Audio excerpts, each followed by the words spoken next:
here we go again. Another great example of biblical justice. So why is it that Achan's innocent family has to pay for his sin? Some God this is. You say innocent, but why do you assume that? Well, it doesn't say they did anything.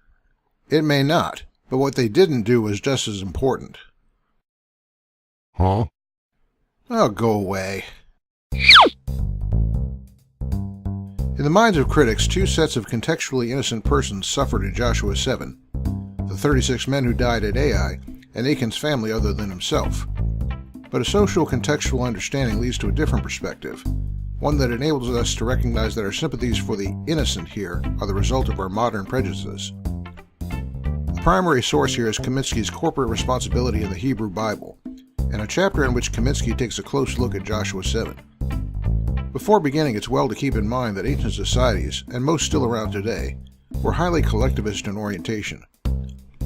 We should note that the attack on Jericho was prefaced with certain conditions. You can see that Achan violated this by taking the gold, but why then was not Achan alone punished? The answer lies in the understanding of sacred war, which had analogs in other ancient Near Eastern settings. Notice how in this verse, Israel, because of Achan's sin, became accursed. Achan had misappropriated the materials from Jericho, thereby acquiring the same taboo status as the city itself, and the ritual impurity in turn spread to his entire household. All that was Achan's was rendered ritually impure by his violation, and the restoration of order could only be accomplished by erasure of their ritual impurity.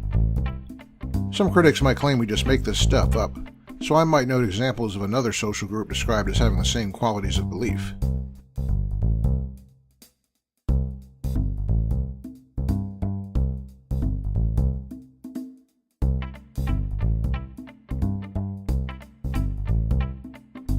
Kaminsky drew well an analogy to the power of electricity.